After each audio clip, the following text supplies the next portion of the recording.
안녕하세요. 네, 만나 뵙게 되어서 반갑습니다. 오늘 말씀을 묵상하기 전에요, 제가 하나님께 기도드리고 시작하도록 하겠습니다. 기도하시겠습니다. 하나님 아버지, 감사합니다. 저희를 죄에서 구원해 주셔서 이 거짓된 세상 속에서, 이 허무한 세상 속에서 진리를 쫓아 영원한 천국을 바라보며 살아갈 수 있도록 인도해 주신 그 크신 은혜에 진정 감사드립니다. 저희를 구원하시기 위해, 저희들에게 영생을 주시기 위해 주님께서는 주님의 하나밖에 없는 외아들을 희생하셨습니다. 저희들 그 주님의 사랑과 은혜로 구원함을 얻고 이 세상에서 많이 부족하고 또 연약하고 또 괴로운 일들이 있지만 그래도 천성을 바라보며 주님 만난 날을 소망하며 살아가고 있습니다. 이 크신 주님의 은혜에 진정 감사드립니다. 주님, 또한 오늘 주일 아침 주님의 말씀 앞으로 모여서 또 주님의 말씀을 같이 묵상할 수 있는 기회를 허락해 주심에 진정 감사드립니다. 이러한 주님의 은혜를 저희들이 헛되이 받지 않고 그 은혜에 감사하며 기뻐하며 또 그 은혜를 조금이라도 보답하는 그러한 삶을 살아갈 수 있도록 인도해 주시길 기도합니다. 무엇보다 우리 주변에 아직 이뤄진 영혼들, 주님 오실 날은 너무나 가까웠는데 아직도 구원함을 얻지 못한 그들에게 이 값진 복음을 전할 수 있도록 저희들이 그 일에 게으르지 않도록 늘 일깨워 주시고 인도해 주시기를 기도합니다. 이제 올해가 다 지나가고 있습니다. 저희들 올해에 주님 앞에 마음을 다시 한번 돌아보고 주님 앞에 유종의 미를 잘 거둘 수 있도록 인도해 주시기를 간절히 기도합니다. 오늘 말씀의 모든 시종을 오직 주님께만 의지합니다. 주님께서 두루 역사해 주셔서 말씀 앞으로 나온 형제 자매님들 말씀으로 위로해 주시고 힘을 더해 주시기를 기도합니다. 모든 것 주님의 능력에 의지하면서 주 예수님의 이름으로 기도드렸습니다. 아멘. 오늘 같이 묵상해 볼 말씀은요, 요한복음 13장입니다. 요한복음 13장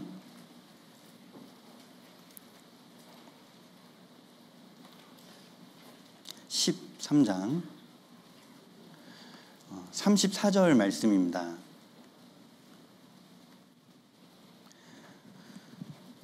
34절부터 35절까지입니다. 요한복음 13장 신약성경 171페이지입니다. 171페이지.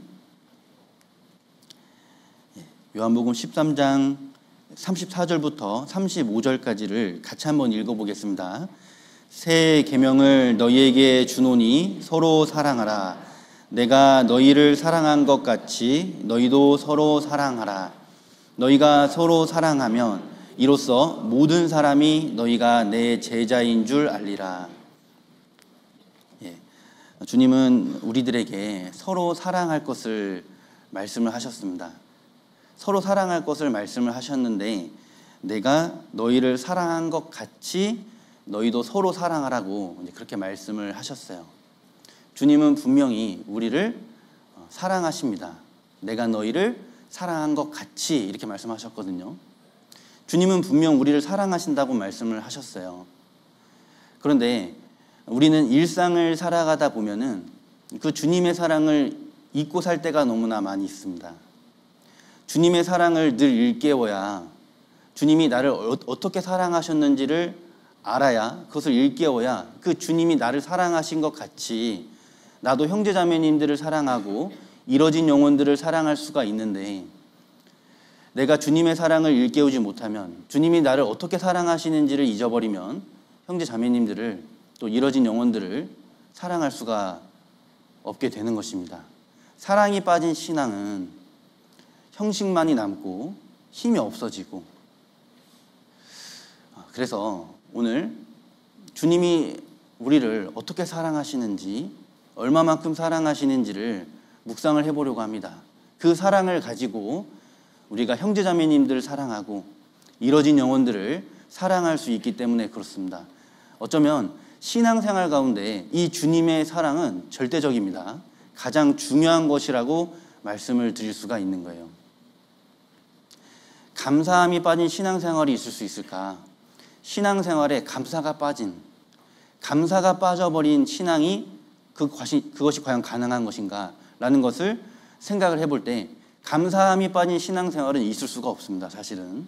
왜냐하면 신앙생활이라는 것은 내 열심도 아니고 내 의도 아니고 주님께 받은 그 사랑, 그 은혜에 보답하는 생활이기 때문에 그 사랑과 은혜에 보답하고 주님께 감사하고 주님을 찬양하는 것이기 때문에 감사함이 빠진 신앙생활은 형식만이 남고 그것은 신앙이라고 하기보다는 어쩌면 하나의 종교라고 할 수 있지 않나. 그래서 신앙생활을 하는 데 있어서 주님의 사랑, 그 주님의 은혜를 일깨우는 것은 절대적이라고 말씀을 드릴 수가 있는 겁니다. 주님은 내가 너희를 사랑한 것 같이 너희도 서로 사랑하라고 말씀하셨습니다.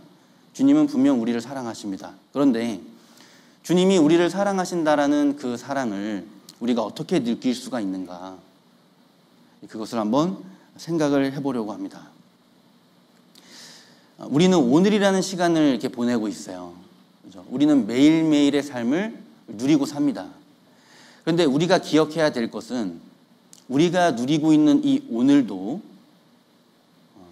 주님의 사랑이다, 주님의 은혜다라는 겁니다. 우리가 주님의 사랑을 어떻게 일깨울 수 있냐면 매일같이 베풀어 주시는 그 은혜로, 주님의 은혜로 우리가 주님의 사랑을 일깨울 수가 있는 거예요.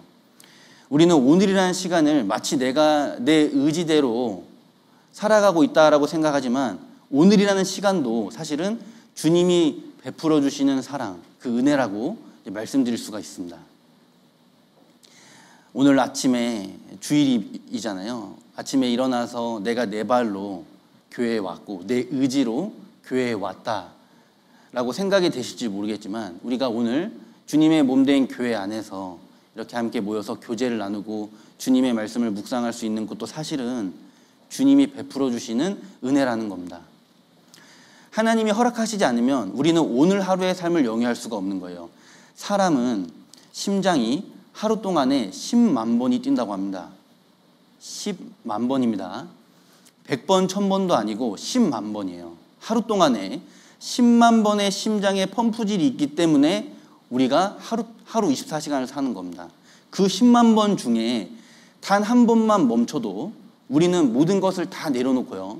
우리의 모든 것 다 내려놓고 가진 것 다 내려놓고 모든 인간관계 다 내려놓고 주님 앞에 가야 하잖아요. 한 번만 멈춰도 10만 번의 심장의 펌프질 중에 단 한 번만 멈춰도 우리는 모든 걸 다 내려놓고 주님께로 가야 됩니다.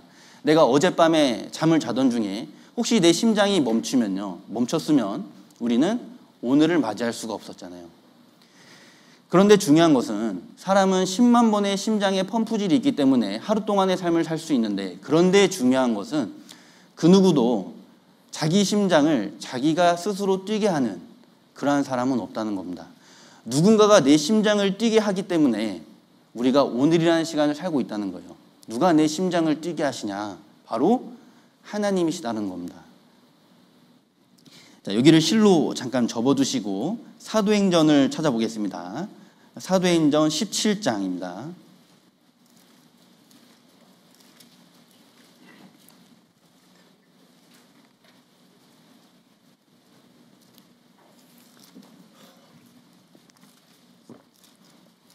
사도행전 17장 28절 말씀입니다. 사도행전 17장 28절 말씀입니다. 제가 한번 읽어보겠습니다. 우리가 그를 힘입어 살며 기동하며 있느니라. 여기까지 읽겠습니다. 우리가 그를 힘입어 살며 기동하며 있느니라. 자, 우리가 오늘이라는 시간을 살아가는 것은 주님의 은혜이다라는 것을 이제 기억을 해야 되는 겁니다. 주님의 은혜입니다. 그리고 내가 현재 건강하다면 그 또한 주님의 은혜라고 말씀을 드릴 수가 있어요. 정말 이 세상에요, 아픈 사람들이 얼마나 많습니까? 그렇지 않습니까? 우리 주변만 보더라도 아프신 분들이 참 많잖아요. 이제 저도 전도인의 이 직분을 감당하고 있기 때문에 특별히 아프신 분들을 참 많이 만나는 것 같습니다. 아프신 분들 참 많이 만나요. 며칠 전에도 전신 항암을 끝내시고, 그리고 어제 또 다시 전신 항암을 하시려고 서울 아산으로 올라가셨고, 또 그제도 금요일에도 요양병원에 가서 사지를 움직이실 수 없는 환자분을 만났습니다. 그 아프신 분들을 보면요, 그 아프신 분들만 고생하는 게 아니에요. 아프신 분들의 가족들, 그 사랑하는 가족들도 함께 고통을 느끼고 고생하잖아요. 이 고통이라는 것을 느껴보면 정신력으로 참을 수 있을 것 같아도요, 참을 수 없습니다. 고통이라는 것을 느껴보면은 그 고통이 얼마나 지독한지 인간의 정신력으로는 견딜 수 없다라는 것을 아마 고통을 느껴보신 분들은 아실 거예요. 제가 어제 항암 치료를 받으러 다시 아산병원으로 올라가신 분이 저한테 그러시더라고요. 이 병만은 절대로 걸리시면 안 됩니다. 이런 말씀을 하셨거든요. 정말 말할 수 없는 고통이 있는데 그 고통을 자기만 느끼는 것이 아니라, 본인만 느끼시는 것이 아니라 그 가족들도 함께 느낍니다. 몸을 움직일 수 없는 분, 그분의 남편은 매일같이 그 병원에 시간 날 때마다 와서 가래를 빼주고 그러시더라고요. 자신이 뭐 할 수 있는 게 없습니다. 어떤 분은 시간이 꽤 됐는데요, 정상적으로 활동을 하셨어요. 여성분이셨는데 제가 상담을 하려고 병원에 갔었는데요, 거품을 물고 계셨어요. 여성분이셨고 그렇게 나이가 많지 않았습니다. 어제까지만 해도 일상을 보내신 분이었다고 했어요. 같이 밥을 먹고 대화도 하고. 그런데 하루 만에, 한순간에요, 어떻게 됐냐면 몸을 바들바들 떠시면서 거품을 물고 계셨어요. 이 몸을요, 어떻게 주체를 하지 못하셨어요. 눈동자에는 초점이 없었습니다. 단 하루 만에 그렇게 됐어요. 뇌에 있는 출혈이 터져가지고요, 그렇게 되셨다고 했습니다. 우리가 건강을 누리는 것, 이 평범한 일상을 보내는 것이 사실은 주님의 은혜라고 말씀드릴 수 있어요. 우리가 그를 힘입어 살며 기동하며 있느니라. 이 건강이 무너지면 삶이 무너지는데, 내 삶만 무너지는 게 아니라 내 사랑하는 가족들의 삶도 같이 무너집니다. 내가 비록 이곳저곳이 아프고 내가 비록 건강하지 못하다라고 말할 수 있지만, 그래도 주일에 이렇게 교회에 와서 함께 교제하고 말씀을 들을 수 있는 그 정도의 건강이 있다면 그 또한 얼마나 크신 주님의 은혜인가라는 것을 우리가 생각해 볼 수 있다는 겁니다. 자, 그리고 주님은 우리들을 너무나 사랑하셔서요, 많은 것들을 은혜로 베풀어 주시는데, 우리가 살면서 누리는 이 모든 것들도 사실은 다 주님의 은혜라고 말씀을 드릴 수가 있습니다. 사도행전 17장을 찾으셨는데요, 25절 말씀을 한번 보시겠습니다. 사도행전 17장 25절 말씀입니다. 제가 읽겠습니다. 또 무엇이 부족한 것처럼 사람의 손으로 섬김을 받으시는 것이 아니니 이는 만민에게 생명과 호흡과 만물을 친히 주시는 자이심이라. 하나님은 우리에게 생명과 호흡과 만물을 주십니다. 은혜로 주시는 분이에요. 우리가 살아가면서 꼭 필요한 것들을 주님은 은혜로 주십니다. 날마다 햇빛을 주시고 적절하게 비를 내려주시잖아요. 그로 인해서 우리에게 많은 식물들, 음식을 또한 허락하시는 분이 주님이십니다. 사람이 농사를 짓지 않습니까? 열심히 수고하고 농사를 짓지만 만약에 하나님께서 우리들에게 그 많은 자연, 햇빛과 적절하게 내리는 비, 그런 것들을 허락해 주시지 않는다면 우리는 지금과 같은 삶을 영위할 수가 없는 겁니다. 자, 사도행전 14장을 한번 찾아보겠습니다. 사도행전 14장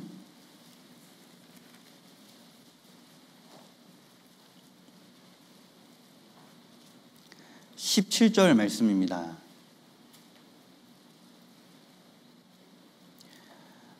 그러나 자기를 증거하지 아니하신 것이 아니니 곧 너희에게 하늘로서 비를 내리시며 결실기를 주시는 선한 일을 하사 음식과 기쁨으로 너희 마음에 만족해 하셨느니라 하고, 선한 일을 하셔요. 우리를 위해 은혜를 베풀어 주십니다. 하늘에서 비를 내려 주시는 겁니다. 그러한 하나님의 은혜가 있기 때문에요, 우리는 지금의 삶을 살 수가 있는 거예요. 우리가 매일같이 먹는 음식, 그 음식도 하나님이 은혜로 우리에게 내려주시는 것들이다라는 것을 생각해 볼 수 있습니다. 데살로니가전서 5장 18절에 보면 범사에 감사하라고 말씀하셨어요. 내가 오늘이라는 삶을 사는 것, 그리고 이곳저곳이 아프지만 그래도 이 정도의 건강을 유지하며 사는 것, 그리고 매일같이 맛을 보며 사는 것, 음식을 먹으면서 사는 것, 기쁨을 누리면서 사는 것, 그 모든 것이 이게 주님의 은혜이구나. 이러한 것들을 통해서 하나님이 나를 사랑하시는구나. 우리는 생각을 해볼 수가 있다는 겁니다. 그리고 무엇보다도 주님은 우리에게 가장 값진 것을 주셨어요. 그것이 무엇이냐면 바로 영생을 주셨습니다. 내가 저희에게 영생을 주노니 영원히 멸망치 아니할 터요 또 저희를 내 손에서 빼앗을 자가 없느니라. 주님은 우리에게 그 무엇과도 바꿀 수 없는, 비교할 수 없는 것을 주셨는데 그것이 무엇이냐면 영생을 주셨어요. 영생입니다. 요한 1서 2장을 한번 찾아보겠습니다. 요한 1서 2장입니다.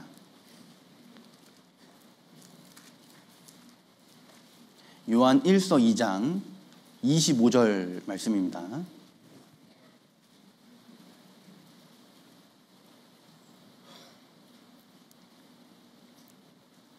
요한 1서 2장 25절 말씀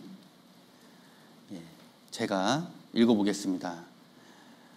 그가 우리에게 약속하신 약속이 이것이니 곧 영원한 생명이니라.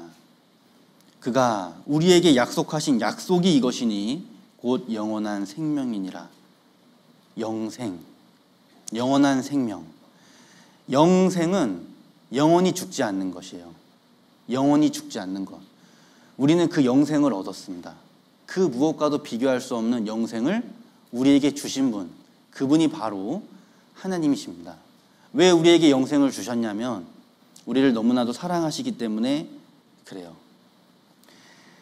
날마다 태양을 떠오르게 하시고 시기적절하게 비를 내리시는 창조주 하나님, 전지전능하신 그분이 우리에게 영생을 주셨는데, 그런데 그분이 창조주 하나님께서 우리에게 영생을 주시기 위해서 무엇을 하셨냐면 인간의 몸을 입고 이 땅에 오셔서요, 십자가에 달리셔서 그 많은 피를 쏟으시고 죽임을 당하셨습니다. 주님은 우리를 너무나 사랑해서 영생을 주셨는데, 영생을 주시기 위해서 주님은 십자가에 달리셨어요. 너희 안에 이 마음을 품으라. 곧 그리스도 예수의 마음이니 그는 근본 하나님의 본체시나 하나님과 동등됨을 취할 것으로 여기지 아니하시고 오히려 자기를 비어 종의 형체를 가져 사람들과 같이 되셨고 사람의 모양으로 나타나셨음에 자기를 낮추시고 죽기까지 복종하셨으니 곧 십자가에 죽으심이라. 하나님이 천지를 창조하신 창조주 하나님, 자연 만물을 다스리시고 인류 역사를 통치하시는 그 만왕의 왕께서요, 우리에게 영생을 주시기 위해 무슨 일을 하셨냐면 인간의 몸을 입고 이 땅에 오셔서요, 십자가에 달리신 겁니다. 십자가에. 그 하나님께서, 창조주께서 그 사랑으로 우리가 영생을 얻은 거예요. 십자가의 그 조롱과 수치를 생각해 봤을 때 하나님이 나를 얼마만큼 사랑하시는 줄 알 수가 있는 겁니다. 창조주께서 벌거벗김을 당하셨지 않습니까? 수치를 당하시고 조롱을 당하시고 오해를 당하셨어요. 무시를 받으셨습니다. 멸시를 받으셨어요. 벌레 취급을 받으셨습니다. 창조주께서 네가 하나님의 아들이면 십자가에서 내려와 봐라. 네가 무슨 하나님의 아들이냐. 그러한 조롱 가운데 예수님은 털 깎는 자 앞에 잠잠한 그 양처럼 그 입을 열지 않으시고 그 모든 고난을 다 받으셨습니다. 왜냐하면 우리를 너무나 사랑하시기 때문에 우리에게 영생을 주시기 위해서 그 모든 고난을 담당하신 거예요. 그것이 바로 하나님의 은혜입니다. 하나님의 은혜. 1988년에 그러한 일이 있었다고 해요. 그 구소련에 속해 있던 아르메니아라는 지역에서요, 이제 대지진이 발생을 한 겁니다. 그래서 9층짜리 건물이 무너졌어요. 9층짜리 건물이 무너졌는데 그때 그 무너진 건물의 잔해에 깔려서 고통하고 있었던 한 여인이 있었습니다. 그 여인의 이름은 스잔나라는 여인이었어요. 스잔나. 그런데 그 여인만 그 건물에 이제 고립된 것이 아니라 자신의 4살짜리 딸과 함께 그 건물에 고립이 된 겁니다. 무너진 그 건물 잔해 속에 있었던 거예요.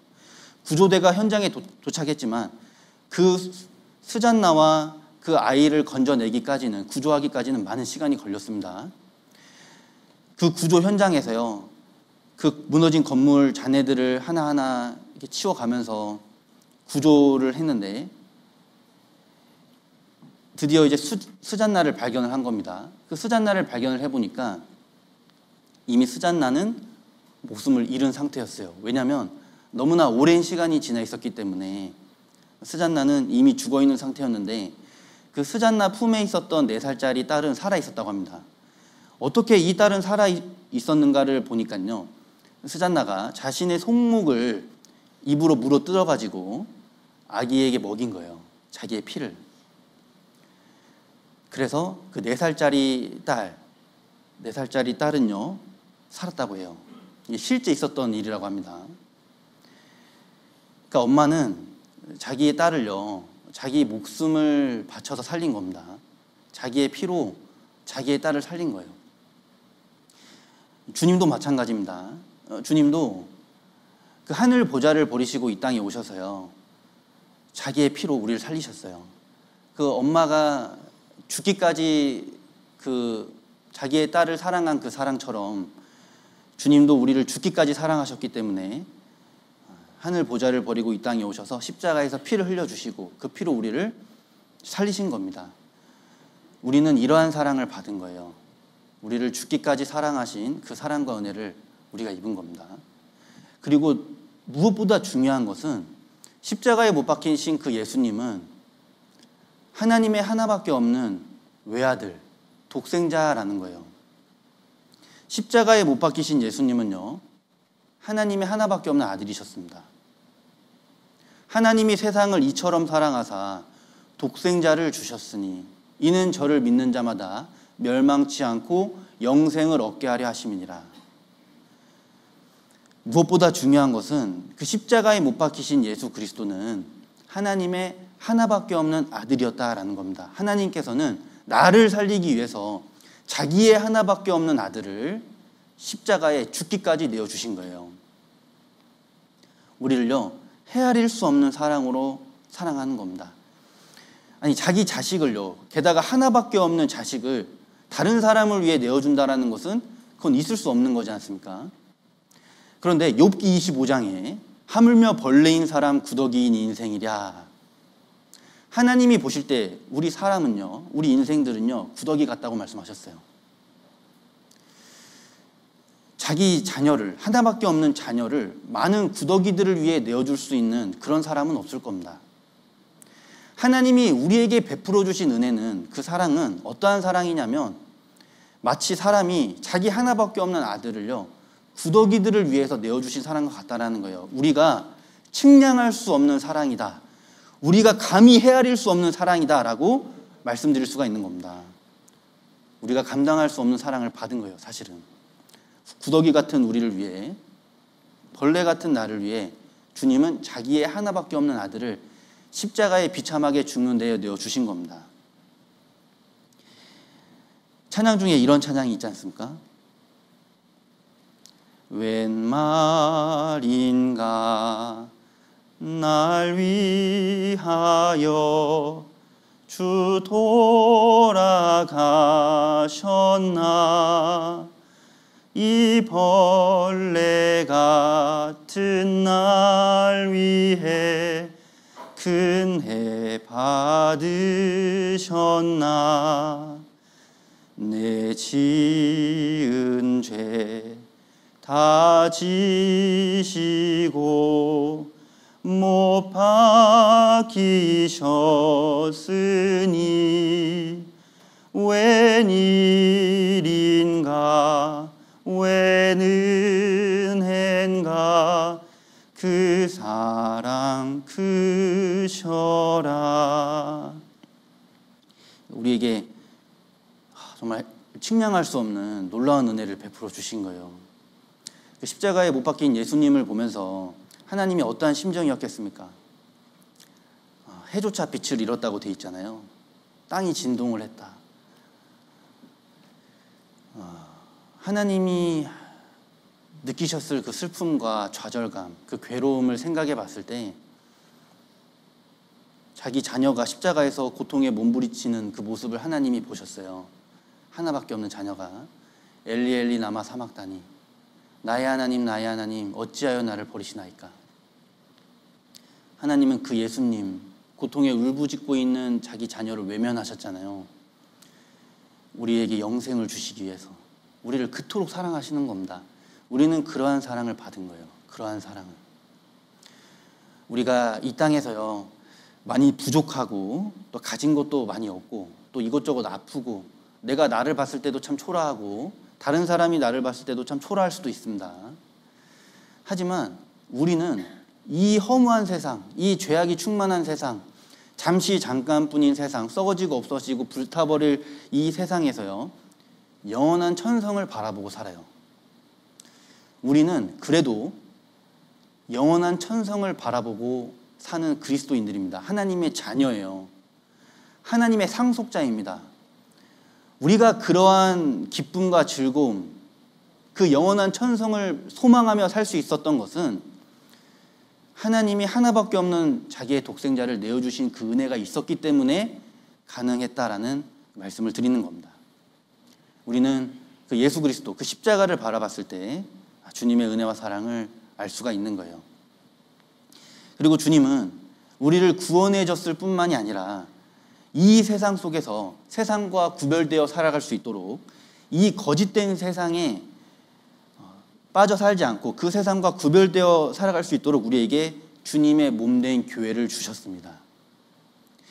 디모데전서 3장에 보면요, 만일 내가 지체하면 너로 하나님의 집에서 어떻게 행하여야 할 것을 알게 하려 함이니 이 집은 살아계신 하나님의 교회요 진리의 기둥과 터니라. 이 교회는요 하나님의 집이라고 말씀하셨어요. 주님은 우리에게 집을 주신 겁니다. 하나님의 집을 주셨어요. 우리에게 하나님의 집을 허락했습니다. 아이가 태어나면 그 태어난 아이는 가족들의 그 사랑을 받으며 살아요. 자라가요. 가정 안에서 가족들의 그 사랑을 받으면서 그 태어난 아이는 성장을 합니다. 이제 막 태어난 아이에게는요 가정의 사랑은 절대적이에요. 마찬가지로 주님은 우리를 구원해 주셨을 뿐만이 아니라 이 주님의 몸된 교회, 주님의 집을 허락하시고 이 집에서 형제자매님들의 사랑을 받으며 또 누리며 살아갈 수 있도록 해주셨어요. 교회를 허락하셨습니다. 이 또한 주님의 사랑과 은혜라고 말씀을 드릴 수 있는 거예요. 교회가 없다면 우리가 어떻게 이렇게 신앙생활을 하겠습니까? 세상은 너무나도 요란하잖아요. 너무나 우리를 유혹하는 것들이 많지 않습니까? 옛날에는 아침에 눈을 뜨고 집 밖을 나서면요 하나님의 만드신 자연들을 만났잖아요. 그죠? 아침에 일어나서 집 밖을 나가면요 푸르른 하늘, 그리고 지저귀는 새들, 그리고 많은 나무들, 꽃들, 그리고 흙, 하나님이 만드신 자연 만물을 접했는데 우리가 살아가고 있는 이 세상은 그렇지 않죠. 집을 나서면 온통 사람들이 만들어낸 인공 구조물들 투성이지 않습니까? 하나님을 생각하면서 하나님을 묵상하면서 살기가 굉장히 어려워진 시대를 우리가 살아가고 있어요. 우리들을 유혹하는 것들이 너무나 많습니다. 진리의 길을 벗어나게 하는 것들이 너무나 많고 주님의 은혜와 사랑이 그렇게 큰데 그 은혜와 사랑에 집중하면서 살아갈 수 없도록 우리를 유혹하는 것들이 너무나도 많아요. 이러한 세상에요, 거짓으로 우리를 유혹하는 이러한 세상에 우리가 어떻게 신앙을 지키고 주님의 은혜를 묵상하면서 살아갈 수가 있겠습니까? 이 주님의 몸된 교회가 있기 때문에 가능한 거예요. 주님은 우리에게 이 교회를 허락해 주셨습니다.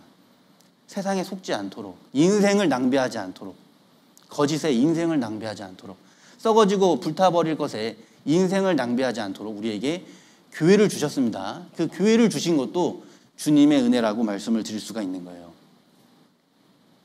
그리고 주님은요, 우리를 너무나 사랑하셔서 우리가 혹시 잘못된 길로 가면은 우리를 징계해 주세요. 우리를 훈육하십니다. 우리를 때에 맞게 징계해 주시고 우리가 올바른 길로 갈 수 있도록 해 주시는 것도 그 또한 주님의 은혜라고 이렇게 말씀을 드릴 수가 있습니다. 히브리서를 한번 찾아보겠습니다. 히브리서 12장입니다.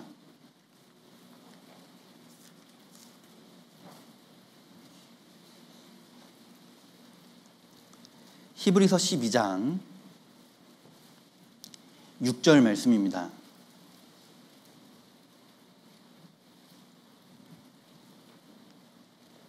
히브리서 12장 6절 말씀 제가 읽어보겠습니다. 주께서 그 사랑하시는 자를 징계하시고 그의 받으시는 아들마다 채찍질 하심이니라 하였으니, 주께서 그 사랑하시는 자를 징계하신다고 말씀하셨어요. 그 받으시는 아들마다 채찍질 하심이니라 라고 말씀하셨습니다.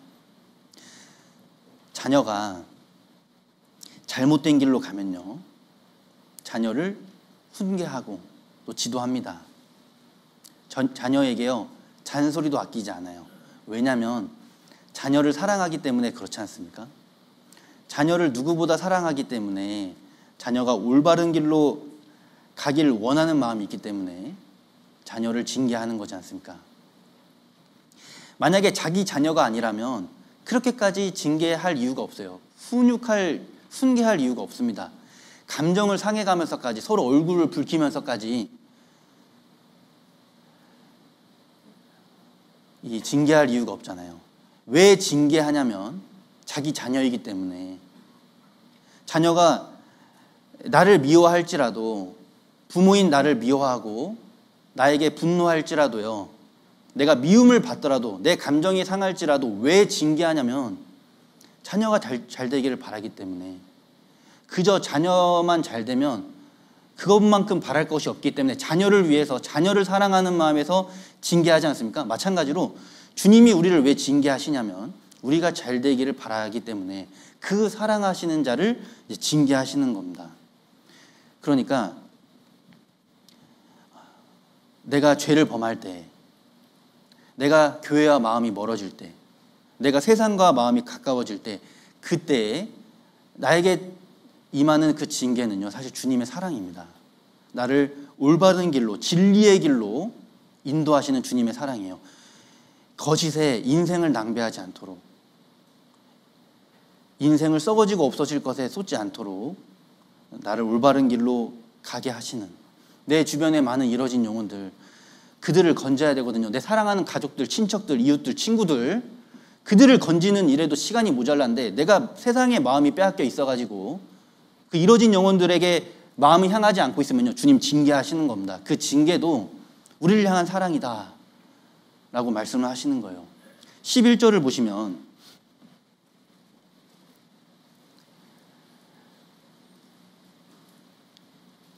자, 10절부터 제가 읽어보겠습니다.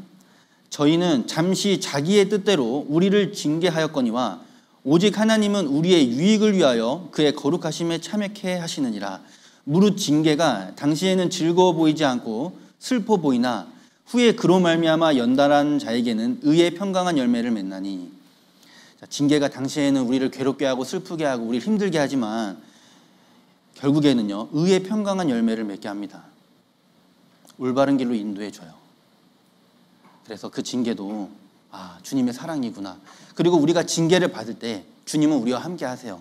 내가 징계를 받아 괴로워할 때, 슬퍼할 때 주님은 함께 하십니다.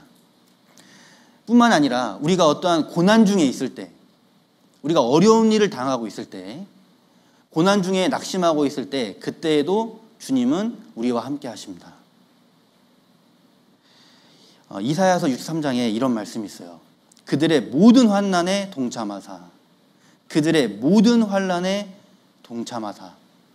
우리가 징계를 받건 고난 중에 있건 어떤 어려운 일을 당해서 괴로워하고 낙심하고 있을 때 주님은 우리를 그저 지켜만 보고 계시는 게 아니라, 그저 방관하고 계시는 것이 아니라 주님은 우리와 함께 우리의 아픔과 슬픔에 동참하시는 겁니다.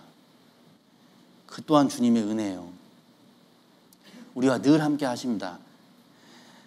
우리와 늘 함께 하시는 그 주님, 그 주님은 이 땅에서도 우리와 함께 하시고, 그리고 우리가 잠깐뿐인 이 인생 지나가면요, 이 그림자 같은 인생 지나가면 영원한 천국에서 우리에게 영원한 영광과 상급을 우리에게 주십니다. 영원한 영광과 상급이에요. 이것은 이론이 아닙니다. 실제예요. 우리는 이제 곧 잠깐 후에요, 영원한 천국에 있을 거예요.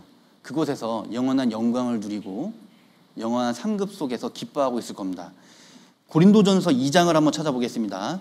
고린도전서 2장.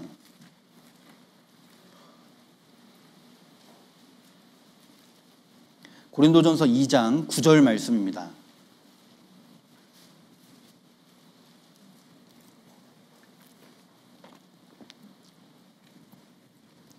신약성경 265페이지입니다. 고린도전서 2장 9절 말씀입니다. 제가 읽어보겠습니다. 기록된 바 하나님이 자기를 사랑하는 자들을 위하여 예비하신 모든 것은 눈으로 보지 못하고 귀로도 듣지 못하고 사람의 마음으로도 생각지 못하였다 함과 같으니라. 하나님이 자기를 사랑하는 자들을 위하여 예비했다. 자기 하나밖에 없는 아들을 내어주시기까지 우리를 사랑하신 주님, 그 주님께서 우리를 위해서 예비하신 그것은 우리가 감히 상상할 수 없는, 우리의 차원으로는 도무지 생각할 수 없는 엄청난 축복입니다. 주님은 우리를 너무나 사랑하셔서요, 우리가 영원한 천국에서 영원한 기쁨과 즐거움과 행복을 누리시길 바라는 거예요. 그 모든 것을, 그 좋은 모든 것을 우리가 영원토록 누리면서 사시기를 간절히 바라시는 분입니다. 우리는 이러한 주님의 은혜를 생각해 봤을 때, 아, 주님이 나를 사랑하시는구나. 아, 내가 주님의 사랑 때문에 살고 있구나. 이런 것들을 생각해 볼 수가 있는 거예요. 내가 너희를 사랑한 것과 같이 너희도 서로 사랑하라고 말씀하셨거든요. 내가 너희를 사랑한 것 같이 라고 말씀하셨는데, 도대체 주님이 나를 어떻게 사랑하시느냐? 아, 주님이 나에게 주시는 그러한 은혜들, 매일같이 베풀어 주시는 은혜, 영생을 주시는 은혜, 교회를 주시는 은혜, 나를 징계해 주시고 이 땅에서 나와 함께 하시는 은혜, 그리고 영원한 천국까지 인도해 주시고 영원한 천국에서도 영원한 영광과 상급을 나에게 주시는 그 은혜, 그 은혜를 생각해 봤을 때, 아, 주님이 나를 이렇게 사랑하시는구나, 우리가 알 수 있는 거예요. 그 사랑으로, 그 받은 사랑으로 이제 서로 사랑을 하라고 말씀하신 겁니다. 내가 너희를 사랑한 것 같이 너희도 서로 사랑하라고 말씀하셨어요. 주님은 그냥 무작정 서로 사랑해라 명령만 하시는 분이 아닙니다. 사랑할 힘을 주시고 그 사랑으로 사랑을 할 것을 명령하신 분이에요. 실제 받은 사랑을 가지고 사랑을 하라고 말씀을 하시는 분입니다. 우리는 주님께 받은 그 사랑을요, 하나하나 생각을 해봤을 때, 아, 정말 넓은 마음으로 형제자매님들을 받아주고 용납해주고 사랑을 할 수가 있는 겁니다. 넉넉하게, 부족하지 않게. 주님은 우리를 사랑을 해주셨어요. 그 주님의 사랑이 있기 때문에 우리가 사랑을 할 수가 있는 겁니다. 우리 힘으로 하는 게 아니에요, 사실. 그죠? 사람은 태어날 때부터 죄성이 있습니다. 내가 죄악 중에 출생하였으며 모친이 죄 중에 나를 잉태하였나이다. 태어날 때부터 죄성을 지닌 사람은 지극히 이기적이고 자기중심적이에요. 그러한 사람이 어떻게 다른 사람을 사랑할 수 있습니까? 주님께 받은 그 사랑이 있어야만 그것이 가능한 겁니다. 주님께 받은 그 사랑으로 하나님을 사랑하고요, 형제자매들을 사랑할 수가 있는 겁니다. 요한일서 4장을 한번 보겠습니다. 요한일서 4장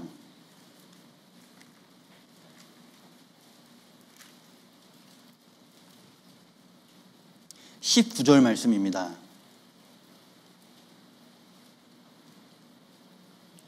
요한일서 4장 19절 말씀입니다.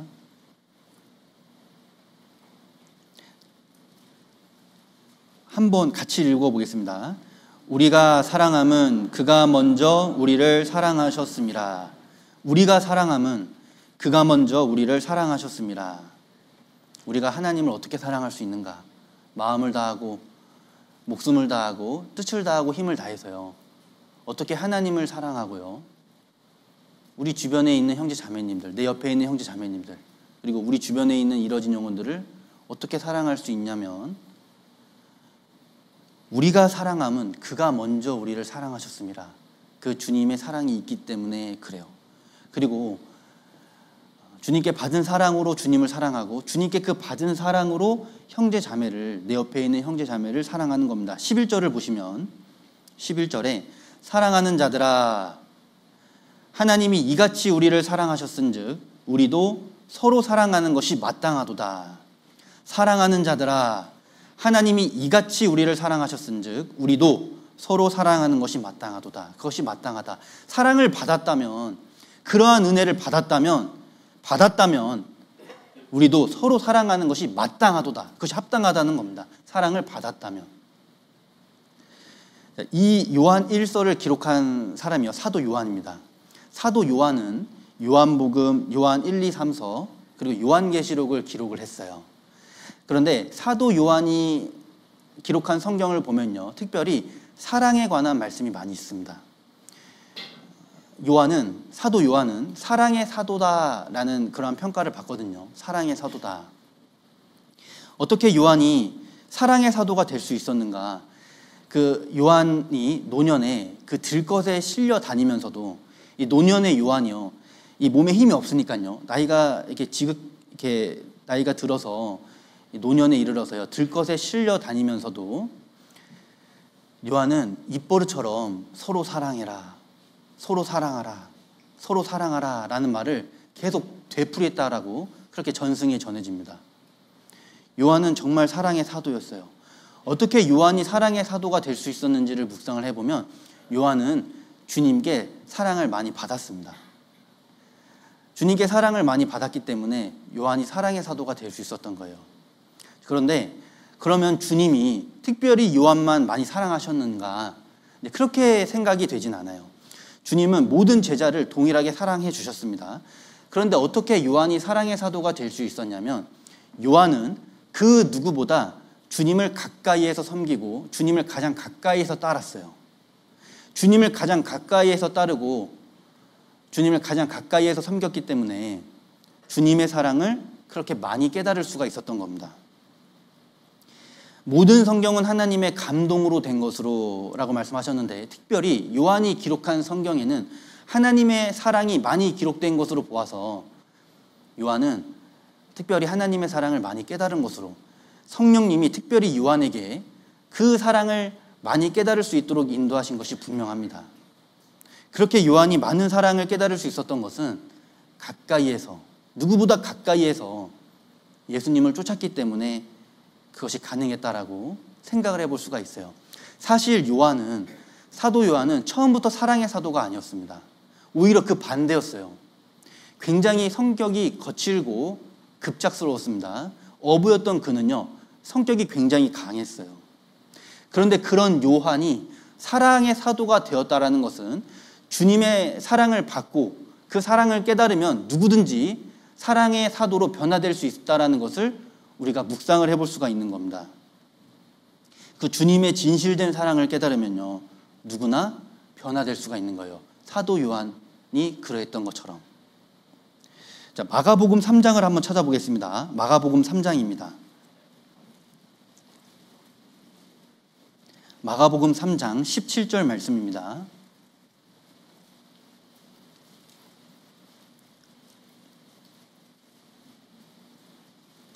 마가복음 3장 17절 말씀입니다.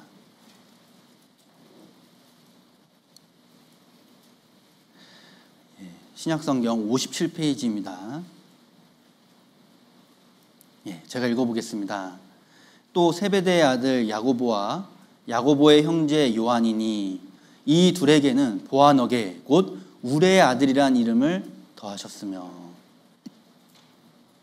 우레의 아들이란 이름, 보아너게라는 이름을 더하셨다 그랬어요. 보아너게, 우레의 아들, 천둥의 아들이란 뜻입니다.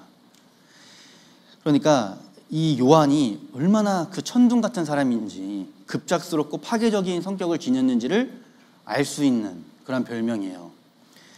그 누가복음 9장에 보면요, 그런 일이 있어요. 예수님이 예루살렘으로 가시는데요, 사마리아 지역을 통과해서 가시려고 하거든요. 그런데 사마리아 사람들이 예수님을 지나가지 못하게 이렇게 막는 그런 장면이 있습니다. 그때 이 야고보와 요한이요, 화가 나가지고 예수님, 하늘에서 불을 내려서 저 사람들을 다 멸할까요? 저 사람들 하늘에서 불을 내려서 다 죽일까요? 이렇게 말하는 장면이 있습니다. 그러니까 굉장히 다혈질적인 요한의 성격을 알 수 있는 거예요. 우레의 아들, 천둥의 아들이었습니다. 이 사랑과는 굉장히 거리가 멀었던. 마가복음 10장을 한번 또 찾아보겠습니다. 마가복음 10장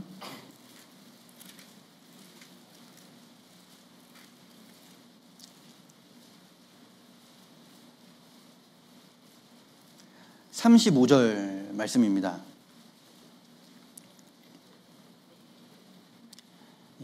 신약성경 72페이지 마가복음 10장 35절부터요.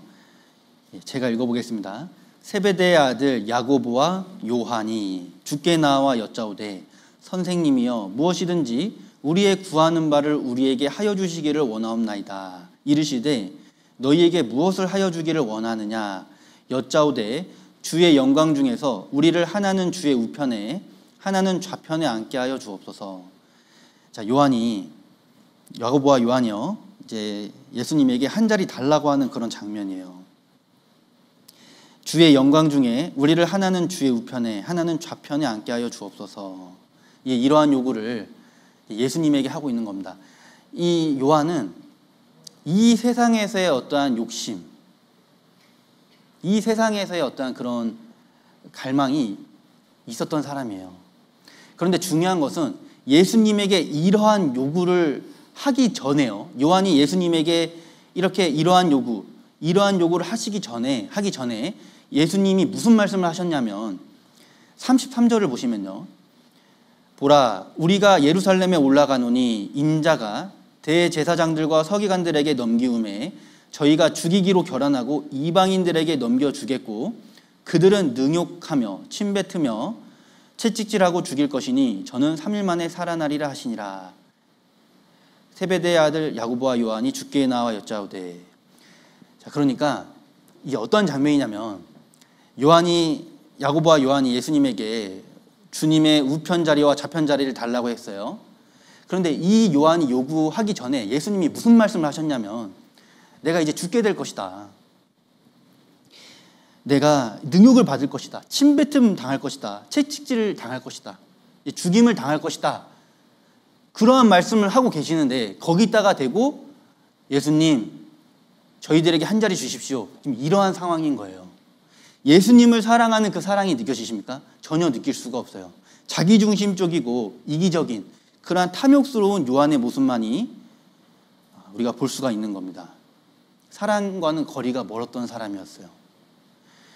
예수님을 사랑하고 섬기기보다는 예수님을 이용해 먹으려고 하고 예수님을 통해 한 자리를 얻어보려고 하는 그러한 마음이 있었던 사람이 바로 사도 요한이었습니다. 그런데 그가 그렇게 그토록 자기중심적이었던 그가요, 세상의 탐욕만이 마음에 가득했던 그가 예수님의 사랑을 깨닫고는 변화된 겁니다.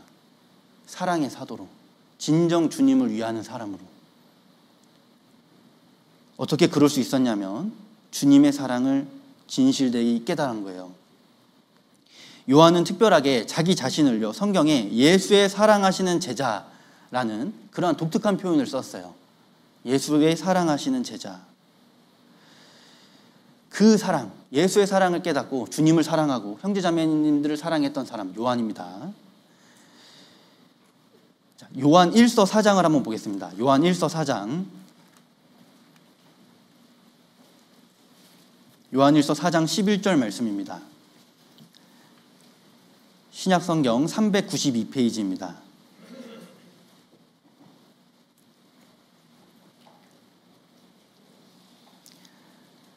요한일서 4장 11절, 요한일서 4장 11절 말씀을 같이 한번 읽어보겠습니다. 사랑하는 자들아, 하나님이 이같이 우리를 사랑하셨은즉 우리도 서로 사랑하는 것이 마땅하도다. 하나님이 이같이 우리를 사랑했다. 사도 요한은 이같이 우리를 사랑했다. 하나님이 자신을 얼마만큼 사랑했는지를 요한은 알았어요. 어떻게 그토록 깊이 있게 하나님의 사랑을 깨달았냐면 예수님 곁에 늘 있었어요. 가까이에서 예수님을 따랐습니다. 예수님이 변화산에서 영광스러운 몸으로 변화하실 때, 그때 요한은 예수님과 함께 있었어요. 그래서 그 영광스럽게 변화하는 모습을 요한은 봤습니다. 모세와 엘리야 선지자와 더불어 대화하는 그 모습을 요한도 봤어요. 베드로만 본 게 아닙니다. 야고보만 본 게 아니에요. 요한도 봤어요. 영광스럽게 변화한 모습을 봤습니다. 심지어 예수님이 영광 중에 재림하시는 모습, 백마를 타고 영광 중에 만왕의 왕으로 지상에 재림하시는 모습도 봤습니다. 요한계시록을 보면 하나님께서는 특별히 요한에게 그 하나님에 대한 그 비밀을요 많이 보여주셨어요. 하나님에 대한 많은 계시를 허락을 하셨습니다. 요한에게. 요한은 주님에 대해 많이 알았어요. 그리고 무엇보다 요한이 어떻게 그 하나님의 사랑을 깨달을 수 있었냐면 요한은 그 십자가에서 예수님이 피 흘리실 때 요한은 그 십자가 곁에 있었어요. 다른 제자들 다 도망갔을 때 그 요한은 예수님의 십자가 곁에서 예수님과 같이 있었습니다. 그 요한복음 19장에 보면요, 예수님이 요한에게 보라 내 어머니다 라고 말씀하신 장면이 있습니다. 그래서 요한이 예수님을 그 마리아를 자기 집에 모시니라 라고 되어 있어요. 요한복음 19장에 27절에 보면 예수님이 요한에게 보라 내 어머니다 이렇게 말씀하시는 장면이 있습니다. 그 말씀을 하실 때 예수님은 십자가에 못 박히신 상황이었어요. 이미 많은 채찍을 맞으신 상태고요. 온몸이 갈기갈기 찢겨지셔가지고 온몸에 피를 많이 흘리신 상태, 양 손과 발이 못이 박힌 상태입니다. 그러니까 기진맥진한 상황이잖아요. 그러한 대화가 오고 갈 수 있으려면 가까이 있어야 되거든요. 그 정도의 대화를 하실 정도로 십자가에 못 박히신 예수님과 요한은 가까이 있었던 거예요. 그리고 예수님이 선포하신 그 말씀, 죽기 직전에 온 세상에 선포하신 그 말씀, 다 이루었다, 다 이루었다 하시고 머리를 숙이시고 영원히 돌아가시니라. 그 다 이루었다라는 그 엄청난 말씀이요, 사복음서 중에 요한복음밖에 없습니다. 그 중요한 말씀, 그 엄청난 말씀이 요한복음밖에 없어요. 요한은 예수님이 십자가에 못 박히실 때 그때 그 십자가 옆에서 예수님 곁에 서 있었던 겁니다. 그래서 누구보다 잘 알았어요. 예수님이 얼마나 고통을 당하셨는지, 얼마나 수치를 당하셨는지, 그 찢겨진 온몸으로 그 피를 어떻게 쏟아주셨는지 요한은 봤습니다. 그래서 그 누구보다도 그 예수님의 사랑을 깨달을 수가 있었던 거예요. 그 십자가의 사랑을 누구보다도 요한은 깨달을 수가 있었던 겁니다. 그 받은 사랑, 예수님이 나 같은 사람을 위해서 이렇게 십자가에 달리셨구나. 소경의 눈을 뜨시고 문둥병자를 고치시고 안진뱅이를 일으키시고 오병이어의 기적을 베푸시고 바람과 풍랑을 잠잠케 하시는 그 주님, 예수님, 죽은 자를 살리신 예수님, 심지어 죽은 지 나흘 된 나사로까지, 죽어서 시체에 썩는 냄새가 나는 그 나사로를 살리신 그 능력의 주님이 나 같은 사람 때문에 십자가에 못 박히셔서 저렇게 비참하게 죽임을 당하시는구나, 저런 조롱을 당하시고 멸시를 당하시는구나, 부끄러움을 당하셨구나, 이것을 깨달은 거예요. 그 요한은 그 사랑을 가지고 주님을 사랑하고 형제자매들을 사랑하고 이뤄진 영혼들을 사랑했던 겁니다. 그 사랑 때문에 그 급작스럽고 다혈질적인 요한, 참지 못하는 성격을 지닌 요한이 그 사랑으로 사랑의 사도가 된 것입니다. 우리도 마찬가지라고 생각을 합니다. 우리도 신앙생활 가운데 무엇보다요, 그 십자가의 사랑, 그 예수 그리스도의 사랑을 붙잡아야 돼요. 무엇보다도 십자가의 사랑. 내 주를 가까이 하게 함은 십자가 짐 같은 고생이나 내 일생 소원은 늘 찬송하면서 주께 더 나아가기 원합니다. 신앙의 힘은 그 사랑에 있거든요. 사랑. 신앙의 힘은 사랑에 있습니다. 근데 그 사랑은 그 십자가로 깨닫는 거예요. 바울 사도는 주님을 위해서요, 정말 죽기까지 헐벗고 굶주리고 잠도 못 자고요, 매우 수없이 맞고 매도, 이 세상에서 누릴 수 있는 모든 것을 누리며 살 수 있는 사람이었잖아요. 로마의 시민권자였습니다. 로마의 시민권자였고 가말리엘 문화라는 곳에서 최고의 교육을 받은 사람이에요.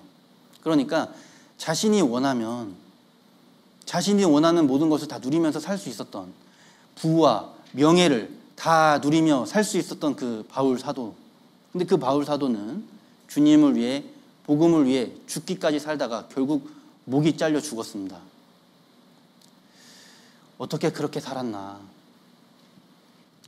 갈라디아서 2장 20절에 보면요, 내가 그리스도와 함께 십자가에 못 박혔나니, 내가 그리스도와 함께 십자가에 못 박혔나니 그런즉 이제는 내가 사는 것이 아니요 오직 내 안에 그리스도께서 사신 것이라. 이제 내가 육체 가운데 사는 것은 나를 사랑하사 나를 위하여 자기 몸을 버리신 하나님의 아들을 믿는 믿음 안에서 사는 것이다. 그 십자가의 사랑을 잘 알았던 거예요, 바울 사도도. 그래서 이제 내가 사는 것은 나를 사랑하사 나를 위하여 자기 몸을 버리신 그 하나님의 아들을 믿는 믿음 안에서. 우리가 주님의 사랑을 어떻게 바울 사도처럼, 또 사랑의 사도 요한처럼 깨달을 수 있냐면 그 십자가로, 내가 그리스도와 함께 십자가에 못 박힐 때, 내가 그리스도와 함께 십자가에 못 박힐 때 그 주님의 사랑과 은혜를 깨닫고 이제 내가 주님을 위해 그 은혜를 보답하기 위해 주님을 사랑하며 살 수 있는 겁니다. 예수님도 제자들에게 뭐라고 말씀하셨냐면, 이에 예수께서 제자들에게 이르시되 아무든지 나를 따라오려거든 자기를 부인하고 자기 십자가를 지고 나를 쫓을 것이니라. 제자들에게 예수님이 뭐라고 말씀하셨냐면요, 나를 따라오려거든 자기를 부인하고 자기 십자가를 지고 나를 쫓을 것이니라. 우리가 어떻게 주님의 사랑을 많이 깨닫고 주님을 사랑하고 형제자매님들을 사랑하고 이뤄진 영혼들을 사랑하고 복음을 위해 살 수 있냐면요, 자기 십자가를 질 때 그 십자가를 통한 고난으로 인해서 주님의 사랑을 깨달을 수가 있는 겁니다. 내가 복음을 위해, 교회를 위해, 그 복음은 교회를 통해 전해지잖아요. 내가 그 주님의 십자가의 사랑, 주님이 십자가에서 완성하신 복음, 그 고난으로 완성하신 그 복음, 내가 그 복음을 전하기 위해 이제 나도 십자가의 고난을 감당할 때, 자기 십자가를 지고 그 복음을 위해 교회 안에서 함께 수고하고 희생할 때, 그때 주님의 사랑을 더욱더 깨닫게 되는 거예요. 엄마와 딸이 있으면요, 이 딸에게 묻습니다. 엄마 사랑하니? 그럼 그 딸이 그래요. 네, 저 엄마 사랑해요. 이렇게 말하죠. 물론 그렇습니다. 물론 딸은 엄마를 사랑해요. 그러니까 네, 엄마 사랑합니다. 이렇게 얘기를 하죠. 그런데 그 딸이요, 나중에 이제 커서 자기가 결혼도 해보고 자기가 딸을 낳아보고 그 딸을 키워보고 그 딸을 시집 보내보고 하면요, 그때 진짜 엄마 사랑을 더 깨닫는 거예요. 딸이 어렸을 때 엄마에게 받기만 할 때는, 엄마에게 사랑을 받기만 할 때는 잘 모릅니다, 사실. 물론 엄마를 사랑하지만 그 사랑의 그 넓이와 길이와 높이와 깊이가 어떠함을 잘 몰라요. 그런데 그 딸이 자라서 자기가 실제 자녀를 낳고 키워보면요, 아, 엄마가 날 이렇게 사랑하셨겠구나. 그러한 사랑을 더욱더 깨닫는 겁니다. 자기가 딸을 낳아보고 그 딸을 위해서 고생하고 잠도 못 자고 희생하고 수고해보면서 마음 상해보면서 속상해보면서, 아, 우리 엄마가 내가 이만했을 때 날 이렇게 사랑하셨겠구나를 깨닫는 거예요. 마찬가지입니다. 우리가 십자가의 사랑을 받은 우리가요, 이제 그 십자가의 도를 전하기 위해서 우리가 고난받을 때, 그 고난의 현장에 동참할 때, 교회를 위해 수고하고 희생할 때 우리가 주님의 사랑을요, 그 고난 속에서 더욱더 깨닫게 되는 거예요. 신앙생활 하는데 구원받은 지 얼마 안 됐을 때는요, 쉽게 낙담할 수 있잖아요. 주님의 그 십자가의 사랑을 깨닫고 나도 이제 주님을 사랑합니다라고 하고 그 은혜를 보답하기 위해 신앙생활을 시작하지만 어떠한 상황에 금세 마음이 낙담되기도 하고 어떠한 사람에 의해서 상처받기도 하고, 그래서 신앙생활을 내가 하냐 마냐 막 이러기도 하고요. 그게 왜 그러냐면 아직 그 주님의 사랑을, 그 넓이와 길이와 높이와 깊이가 어떠함을요, 아직 온전히 깨닫지 못하기 때문에 그렇다고 말씀을 드릴 수가 있는 거예요. 교회 속에서 복음을 위해서요, 함께 수고하고 희생하면서 우리는 그 사랑의 크기를요, 더욱더 깨닫게 되고 신앙이 성장하게 되고 신앙이 깊어지게 되는 겁니다. 그래서 우리의 그 신앙의 어떠한 방향성이요, 하나님의 사랑에 있어야 된다라고 생각을 해요. 하나님의 사랑, 그 하나님의 은혜. 저도 마찬가지죠. 저도 너무나 부족합니다. 너무나 부족하기 때문에 더 그 사랑을 깨닫기를 갈망하고, 그리고 복음이 전해지는 그 고난의 현장 속에 동참하기를 힘쓰는 거예요. 그 현장 속에서 주님의 사랑을 더욱더 깨닫게 되고 우리의 신앙이 성장하기 때문에 그렇습니다. 고린도후서 1장을 한번 찾아보겠습니다. 고린도후서 1장.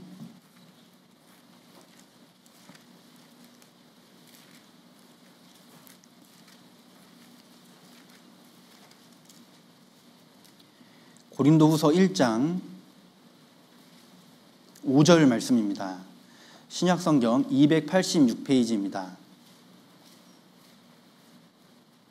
신약성경 286페이지 고린도후서 1장 5절 말씀, 제가 읽어보겠습니다. 그리스도의 고난이 우리에게 넘친 것 같이 우리의 위로도 그리스도로 말미암아 넘치는도다.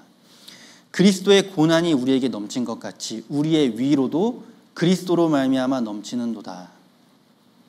우리가 주님을 위해서, 복음을 위해서 고난받고 희생하고 수고할 때요, 그 주님의 위로도 우리에게 넘치게 돼요. 그러한 그 주님의 위로, 그 주님의 위로를 체험하게 되고 또 주님을 더욱더 사랑하게 되고, 주님을 사랑하기 때문에 복음과 함께 고난받는 삶을 살게 되고, 그러면 또 주님의 위로가 임하게 되고, 그 위로, 그 사랑에 힘입어 또 주님을 위해 살게 되고, 복음과 함께 고난받는 삶을 살게 되고, 또 주님께 위로를 받게 되고, 이러한 십자가의 선순환이 이루어지는 겁니다. 이러한 선순환을 통해서 신앙이 성장한다. 바울 사도가 그런 말씀을 하셨어요. 내가 너희 영혼을 위하여 크게 기뻐함으로 재물을 허비하고 또 내 자신까지 허비하리니 너희를 더욱 사랑할수록 나는 덜 사랑을 받겠느냐. 내가 너희를 사랑할수록, 내가 너희를 더욱 사랑할수록 나는 덜 사랑을 받겠느냐. 내가 복음을 위해 수고하고 희생하고 형제자매를 사랑할수록, 내가 내 자신을 허비할수록, 내가 수고하고 희생할수록 나는 덜 사랑을 받겠느냐? 그러할수록요, 하나님께 더욱 사랑을 받는다라는 말씀입니다. 더욱더 하나님의 사랑이 깨달아지는 거예요. 우리는 이러한 선순환을 통해요, 주님의 사랑을 더욱더 깨닫게 되고 우리가 변화되는 겁니다. 마치 사랑의 사도 요한처럼. 자, 그리고 주님이 사랑하는 사람은요, 주님이 사랑하는 자에게요, 주님의 일을 맡기세요. 주님이 주님의 역사를 나타내시는 사람은요, 주님을 사랑하는 사람입니다. 요한복음 21장에 부활하신 예수님이 제자들 앞에 나타나셨어요. 그때요, 예수님이 이 베드로에게 3가지 질문을 하시잖아요. 3번의 질문을 하시는데요, 그 3번의 질문이 똑같아요. 요한의 아들 시몬아, 내가 이 사람들보다 나를 더 사랑하느냐? 이렇게 질문을 하시죠. 요한의 아들 시몬아, 내가 이 사람들보다 나를 더 사랑하느냐? 하시니 가로되 주여 그러하래다. 내가 주를 사랑하는 줄 주께서 아시나이다. 그리고 또 질문을 하십니다. 요한의 아들 시몬아, 내가 나를 사랑하느냐? 그리고 또 질문을 하세요. 요한의 아들 시몬아, 내가 나를 사랑하느냐? 3번의 질문을 하시는데 그 3번의 질문이 똑같습니다. 아니, 3번을 질문하실 거면은 각각 다른 질문을 하셔도 되지 않습니까? 요한의 아들 시몬아, 내가 나를 정말 믿느냐? 나에 대한 믿음이 있느냐? 요한의 아들 시몬아, 천국에 대한 소망이 확실하느냐? 요한의 아들 시몬아, 내가 나를 사랑하느냐? 이렇게 질문을 하셔도 되거든요.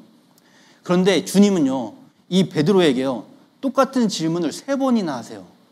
요한의 아들 시몬아, 내가 나를 사랑하느냐? 가로되 주여 그러하래다. 내가 주를 사랑하는 줄 주께서 아시나이다. 가라사대 내 어린 양을 먹이라 하시고, 주님은 그 무엇보다도, 그 누구보다도 주님을 가장 사랑하는 자에게 주님의 양을 맡기십니다. 주님의 교회를 맡기시고 주님의 일을 맡기세요. 무엇보다 주님을 사랑하는 자에게 주님의 일을 맡기시는 겁니다. 자, 그런데 그 주님의 사랑을, 그 주님을 누구보다 사랑하려면요, 먼저는 주님의 사랑을 깨달아야 된다는 거예요. 주님께 받은 사랑이 있어야 그렇게 주님을 사랑할 수 있다는 겁니다. 그 은혜가 있어야만 한다는 겁니다.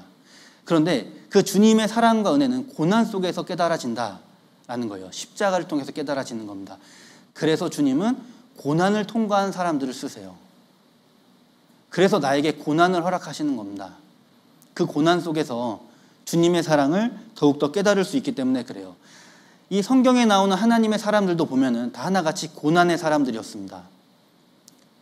아브라함, 야곱, 요셉, 다윗, 그리고 구약의 많은 선지자들, 다 하나같이 고난의 사람들이었어요. 베드로, 사도 바울, 신약의 그 많은 사도들, 구약의 많은 선지자들과 신약의 많은 사도들, 다 하나같이 고난의 사람들이었습니다. 왜 하나님이 그러한 고난을 허락하셨냐면 주님의 은혜와 사랑을 깨닫게 하시고 주님의 일을 맡기시기 위해서 그래요. 왜냐하면 누구보다 주님을 사랑하는 자에게, 그 무엇보다 주님을 사랑하는 자에게 주님의 일을 맡기시고 그러한 사람을 통해 주님의 역사, 구원의 역사를 나타내시기 때문에 그렇습니다. 그래서 내가 혹시 지금 고난 속에 있다면, 내가 지금 고난을 통과하고 있다면요, 주님이 나를 통해 역사를 하시기 위한 그러한 과정이구나. 나에게 고난을 허락하신 것은 나에게 더 위로를 주시기 위함이고, 나에게 더 주님의 사랑을 깨닫게 하시기 위함이구나. 그래서 나를 통해 주님의 역사를 나타내시기 위함이구나 라는 것을 우리가 생각해 볼 수가 있는 겁니다.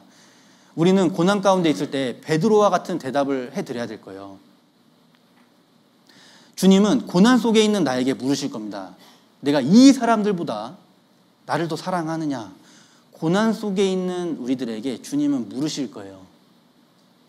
내가 이 사람들보다 나를 더 사랑하느냐? 내가 무엇보다 나를 더 사랑하느냐? 우리는 분명하게 주님께 답을 해드려야 될 겁니다. 내가 주를 사랑하는 줄 주께서 아십니다. 주님은 그러한 사람을 통해 역사하실 거예요. 그래서 우리는 주님의 은혜와 사랑을 붙들고 십자가의 사랑을 붙들고 잘 버티고 이겨나가야 됩니다. 내가 혹시 고난 가운데 있다면 그 십자가의 사랑을 잘 붙들고 이겨나가야 되는 겁니다. 언젠가는 나를 통해 주님이 역사하실 것이기 때문에 그래요. 자, 본문으로 돌아가 보겠습니다. 요한복음 13장입니다. 요한복음 13장 34절에서 35절을 제가 읽어보겠습니다. 신약성경 171페이지입니다. 34절부터 읽어보겠습니다. 새 계명을 너희에게 주노니 서로 사랑하라. 내가 너희를 사랑한 것 같이 너희도 서로 사랑하라. 너희가 서로 사랑하면 이로써 모든 사람이 너희가 내 제자인 줄 알리라. 너희가 서로 사랑하면 이로써 모든 사람이 너희가 내 제자인 줄 알리라. 기억해야 될 것은 서로 사랑은 명령입니다. 주님의 명령입니다. 우리의 자발적인 선택과 참여가 아니에요. 주님의 명령입니다. 주님은 명령하셨는데 왜 서로 사랑을 명령하셨냐면 너무나 중요하기 때문에 그래요. 너희가 서로 사랑하면 이로써 모든 사람이 너희가 내 제자인 줄 알리라. 우리가 서로 사랑할 때 비로소 복음이 전해지기 때문에 그래요. 우리가 서로 사랑할 때 세상이 주님을 봅니다. 세상이 그리스도를 보게 돼요. 먼저 구원받은 그리스도인들이 서로 사랑할 때 우리를 통해 그 사랑의 힘으로 복음이 전해지는 거예요. 복음을 전한다라는 것은 사랑을 전하는 겁니다. 주님이 십자가에서 완성하신 그 사랑을 전하는 것이 바로 복음을 전하는 거예요. 그 사랑을 전하려면 우리가 먼저는 사랑을 해야 된다라는 것을 말씀을 하시는 겁니다. 복음이 전해지는 것, 한 영혼이 구원을 받는 것은 사람의 역사가 아닙니다. 하나님의 역사입니다. 하나님의 역사이기 때문에 하나님의 방법으로 해야 되는데 하나님의 방법은 서로 사랑이라는 거예요. 서로 사랑할 때 이로써 모든 사람이 너희가 내 제자인 줄 알리라. 우리가 서로 사랑할 때 우리를 통해서요 그리스도의 사랑을 보게 되는 거예요. 우리가 서로 사랑할 때 복음이 전해지는 겁니다. 너무나 중요해요. 그래서요 이것은 우리의 자발적인 선택과 참여가 아닙니다. 주님의 명령이에요. 반드시 우리는 서로 사랑해야 하는 거예요. 그래야 복음이 전해지기 때문에 그렇습니다. 자, 요한계시록 2장을 한번 보겠습니다. 요한계시록 2장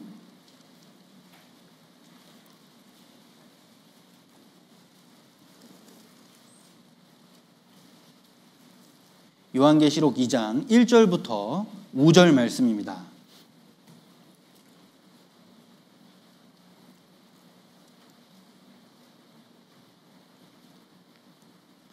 요한계시록 2장 1절부터 5절 말씀을 제가 읽겠습니다. 에베소 교회의 사자에게 편지하기를 오른손에 7별을 붙잡고 7 금촛대 사이에 다니시는 이가 가라사대 내가 내 행위와 수고와 내 인내를 알고 또 악한 자들을 용납지 아니한 것과 자칭 사도라 하되 아닌 자들을 시험하여 그 거짓된 것을 내가 드러낸 것과 또 내가 참고 내 이름을 위하여 견디고 게으르지 아니한 것을 아노라. 그러나 너를 책망할 것이 있나니 너의 처음 사랑을 버렸느니라. 그러므로 어디서 떨어진 것을 생각하고 회개하여 처음 행위를 가지라. 만일 그리하지 아니하고 회개치 아니하면 내가 내게 임하여 내 촛대를 그 자리에서 옮기리라. 예배소 교회 성도들은요 엄청난 열정이 있고 열심이 있고 부지런함이 있었습니다. 성실했어요. 내가 내 행위와 수고와 내 인내를 안다. 주님이 알아줄 정도였어요. 또 악한 자들을 용납지 아니한 것과 구별되었습니다. 거룩했습니다. 자칭 사도라 하되 아닌 자들을 시험하여 그 거짓된 것을 내가 드러낸 것. 교리적으로도 빈틈이 없었어요. 말씀이 풍성했습니다. 교리적으로 빈틈 없었습니다. 너무나 훌륭한 교회였어요. 에베소 교회였습니다. 칭찬을 받을 만한 교회였어요. 또 내가 참고 내 이름을 위하여 견디고 게으르지 아니한 것을 아노라. 또 얼마나 성실하고 신앙생활을 정말 얼마나 성실하게 했던지요. 그러나 너를 책망할 것이 있나니 너의 처음 사랑을 버렸느니라 라고 말씀하셨어요. 근데 문제는 다 갖추고 있어도, 다 하고 있어도 이 처음 사랑이 없으면 어떻게 되냐면 내 촛대를 그 자리에서 옮기리라. 처음 사랑, 그 처음 사랑에서 나오는 처음 회개를 말씀하셨습니다. 그렇지 않으면 복음의 역사가 떠나간다는 거예요. 성령의 촛대를 옮기시겠다는 겁니다. 처음 사랑. 우리가 주님의 그 사랑을 깨달았던 그때, 구원받고 그 사랑으로 만족했을 그때, 주님 한 분만 계시면 그 무엇도 문제가 되지 않았을 그때, 주님 한 분만으로 만족하고 기뻐했던 그 마음을 원하시는 거예요. 그 마음으로 주님을 사랑하고 형제자매들을 사랑하기를 주님이 말씀을 하시는 겁니다. 그 사랑. 우리는 그 사랑으로 주님을 위해 살아야 됩니다. 내 신앙의 동기는, 내 신앙생활의 동기는 그 주님의 사랑이어야만 해요. 처음 사랑. 어떤 주님이 주시는 은혜나 은사가 아닌, 어떤 축복 때문에 주님을 섬기는 것이 아닌, 어떠한 무슨 직분 때문에 주님을 섬기는 것이 아니라 나를 구원하신 주님, 날마다 나에게 은혜를 베풀어 주시는 주님, 나를 위해 자기 하나밖에 없는 아들을 비참하게 죽는 데까지 내어주신 그분, 그 모든 은혜를 허락하신 그 주님 한 분만으로 만족하고 그 주님 때문에, 그저 그 주님 때문에 그 신앙의 삶을 살아가는, 기꺼이 고난받는 삶을 살아가는 그 마음을 원하시는 겁니다. 그러한 마음, 그러한 사랑, 그 사랑에서 나오는 그 처음 행위가 아니면 복음이 전해지지 않을 것을 말씀하신 거예요. 새 계명을 너희에게 주노니 서로 사랑하라. 내가 너희를 사랑한 것 같이 너희도 서로 사랑하라. 너희가 서로 사랑하면 이로써 모든 사람이 너희가 내 제자인 줄 알리라. 이렇게 말씀하셨잖아요. 사랑하면 이로써 모든 사람이 너희가 내 제자인 줄 알리라. 사랑은 명령입니다. 그리고 그리스도인에게 있어서 너무나도 중요한 겁니다. 사랑을 받았다면 반드시 사랑을 나타내야 돼요. 그 사랑을 나타냈을 때 우리를 통해서 복음이 전해지는 겁니다. 복음이. 마리아를 아시지 않습니까? 마리아는 자신의 향유옥합을 예수님 발 앞에 깨뜨리고 그 향유옥합을 예수님께 부어드리고 자기의 머리카락으로 그 발을 씻겨드렸어요. 마리아. 그 마리아가 깨뜨린 향유옥합의 가치가요, 300데나리온이라고 기록되어 있습니다. 300데나리온. 1데나리온은 성인 노동자의 하루 품삯이었어요, 당시에. 그러니까 300데나리온은 성인 노동자가 300일을 일해야 벌 수 있는 돈이었습니다. 금액이었습니다. 그러한 가치를 지녔어요. 그러니까 우리 시대로 따지면 1년 연봉 정도가 될 것 같습니다. 그런데 사실은 1년 연봉보다 더 많은 금액이죠. 왜냐하면 주일 빼고 토요일 빼고 공휴일 빼면 실제 일하는 날이 365일 중에 300일이 안 되잖아요. 그러니까 성인 노동자의 1년의 연봉보다 더 많은 금액을 예수님께 쏟아 부어 드렸거든요. 마리아가 어떻게 그러한 희생과 헌신을 할 수 있었을까? 의문이었거든요. 근데 마리아 이름의 뜻이 가장 사랑받는 자라는 이름의 뜻입니다. 그러니까 마리아는 주님의 사랑을 너무나 잘 알았던 거예요. 주님이 어떤 분이신지, 주님이 나에게 어떠한 은혜와 사랑을 베풀어 주시는지, 그 주님이 나 같은 사람을 위해 곧 죽으실 것을 알았던 겁니다. 주님의 장사를 준비했다고 되어 있거든요. 그래서 자신의 향유옥합을 깨뜨릴 수 있었어요. 당시 유대 사회에서요, 여성이 일을 할 수 있는 그러한 상황은 아니었습니다. 왜냐하면 당시 유대 사회는 여성의 인권이 굉장히 낮았거든요. 여성이 일을 할 수 있었던 게 아니에요. 그래서 여성이 돈을 모으기는 쉽지 않았을 겁니다. 300데나리온의 돈을 모으기까지는 어쩌면 정말 마리아가 어려서부터 차근차근 열심히 꾸준히 모아온 그 돈이었을지도 몰라요. 마리아는 그것을, 자신의 전부를 예수님께 깨뜨리고 부어드린 겁니다. 자신을. 그 주님의 사랑을 알았기 때문에. 주님은 그 마리아를 향해서 뭐라고 말씀하셨냐면, 복음이 전해지는 곳마다 이 여자의 행한 일을 기념하라고 하셨어요. 기념하라고. 복음이 전해지는 곳마다 이 여자의 행한 일을 기념하라고 하셨습니다. 왜냐하면 정말 그렇게 주님을 향한 사랑이 있고, 그 사랑을 가지고 주님을 위한 헌신과 수고가 있어야만 복음이 전해지기 때문에 그렇습니다. 주님은 나를 향해 진심이셨잖아요. 주님은 내가 전부셨어요.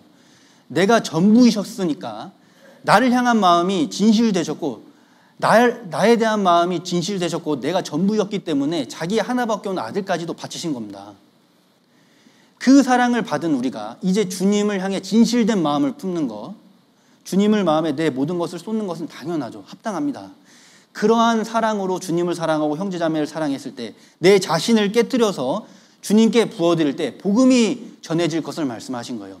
요한복음 13장에 보면요, 예수님이 이제 떠날 기약이 다가왔어요. 이제 예수님이요, 자기가 십자가에서 죽고 복음이 완성될 것을 아셨습니다.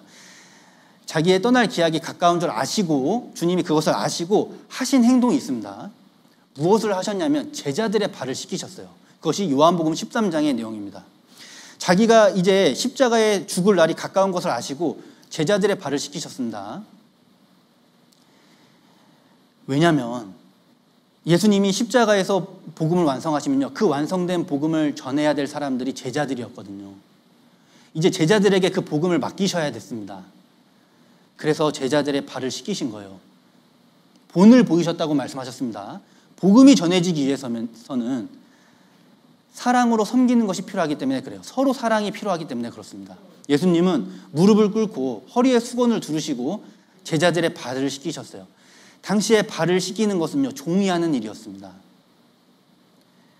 자기의 떠날 기약에 가까운 것을 아시고 예수님은 제자들의 발을 씻기시고, 내가 너희에게 본을 보였다. 너희도 이와 같이 행하게 하려 하여 내가 너희에게 본을 보였다고 말씀하셨습니다. 복음이 전해지기 위해서는 마리아가 행했던 일, 주님이 몸소 본을 보이셨던 일, 우리의 그 사랑, 섬김, 우리의 희생, 수고, 그 십자가를 지는 그런 일들이 필요한 겁니다. 우리가 이 세상에서는요, 잘 몰라요, 사실. 사랑은 보이지 않는 것이기 때문에 누가 주님을 얼마만큼 사랑하는지, 누가 교회를 얼마만큼 사랑하는지, 그 사랑으로 교회를 지키고 복음을 전하고 있는지 잘 모릅니다. 이 강단에서 말씀을 전하는 사람이 복음을 전하는 게 아니에요. 이 강단에 서 있는 사람은요, 사실 하나의 주님의 도구일 뿐입니다. 복음은 성도들의 그 사랑으로 전해지는 거예요. 우리가 이 땅에서는 잘 몰라요. 누가 복음을 전하고 있는지, 누가 복음을 지키고 있는지, 복음을 사수하고 있는지, 복음을 위해 헌신하고 희생하고 수고하고 있는지 잘 모릅니다. 하지만 주님은 정확히 아세요. 주님은 정확히 아십니다. 주님은 반드시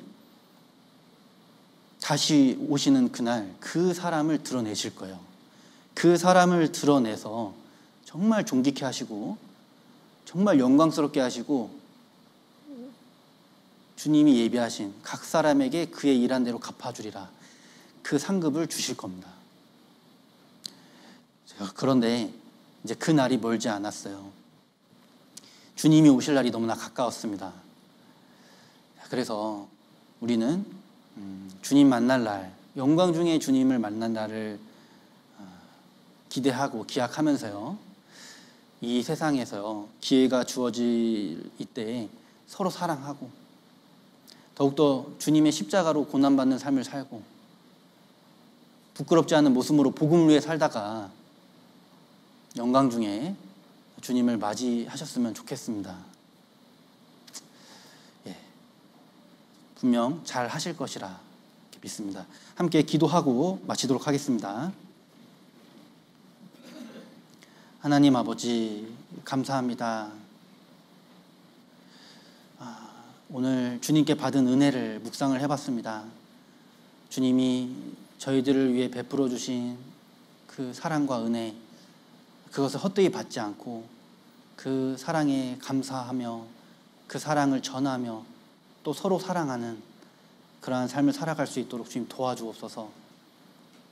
정읍교회가 주님의 사랑 안에서 더욱더 든든히 서가고 또 복음을 힘있게 전하는데 부족함이 없기를 주님께 기도드립니다.